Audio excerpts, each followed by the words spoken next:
کیا آپ جانتے ہیں JDC کا ظفر عباس جو عوام کو شتر مرغ کا گوشت کھلا رہا ہے، کیا وہ ہمارے اسلام میں حلال بھی ہے یا پھر نہیں؟ تو آئے جانتے ہیں ہمارا اسلام اس کے بارے میں کیا کہتا ہے۔ اور جب ٹی وی شو کے دوران علماء سے شتر مرغ کے حلال یا حرام کے بارے میں پوچھا گیا تو ان کے جواب کیا تھے؟ شتر مرغ کے حلال یا حرام کے بارے میں مختلف علماء کے رائے موجود ہیں، تاہم اکثریت کا موقف یہ ہے کہ شتر مرغ حلال ہے اور اس کا گوشت اور انڈے بھی حلال ہیں۔ اسلامی تعلیمات کے مطابق کسی بھی جانور کو حلال کر دینے کے لیے اس کے ذبح کرنے کا طریقہ بھی بہت اہم ہوتا ہے، لہذا شتر مرغ کو حلال طریقے سے ذبح کیا جائے تو اس کا گوشت حلال سمجھا جاتا ہے۔ اور جب ٹی وی شو کے دوران کچھ علماء سے پوچھا گیا کہ شتر مرغ حلال ہے یا حرام تو ان کا اس کے بارے میں کیا جواب تھا، آپ دیکھ سکتے ہیں۔ سوال آیا ہے کہ شتر مرغ حلال ہے یا حرام ہے کھانے میں، تو میں وہ بھی پوچھ لیتا ہوں۔ سب سے پہلے تو نوید عباسی صاحب، شتر مرغ حلال ہے؟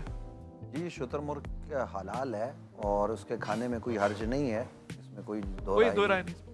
اگر ہمیں کھلائیں تو حلال ہے، اگر خود ہی کھائیں تو پھر حرام ہے۔ روزے میں کھلائیں تو کیا ہے پھر؟ آپ نے حرام کہا؟ نہیں، وہ جو شتر مرغ کھلانے والے ہیں ان کے شتر مرغ پر اتنے دنوں سے بحث ہو رہی ہے، تو کسی دن شام کو افطار پر وہ شتر مرغ یہاں لے بھی آئے، ہمیں پتہ لگے کہ اس کا ذائقہ کیا ہوتا ہے۔ علامہ صاحب آپ کیا کہتے ہیں؟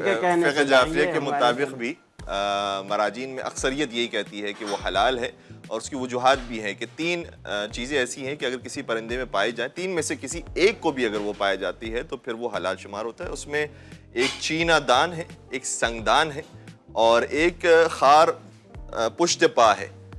اور اس کے علاوہ یہ کہ وہ دو چیزیں بھی نہیں ہیں اس کے اندر کہ جو وحشی جانور کے اندر ہوتی ہے، کہ اس کے دانت بھی ویسے نہیں ہیں اور اس کے پنجے بھی ویسے نہیں ہیں کہ جیسے وحشی جانوروں کے ہوتے ہیں۔ ان وجوہات کی بنا پر شتر مرغ حلال ہے۔ ٹھیک ہے، تو ناظرین، اس ویڈیو کو دیکھنے کے بعد آپ کو پتہ چل گیا ہوگا کہ شتر مرغ حرام ہے یا حلال ہے۔ تو ویڈیو اگر تھوڑی سی بھی اچھی لگی ہو تو ویڈیو کو لائک کر کے چینل کو سبسکرائب ضرور کر دیں۔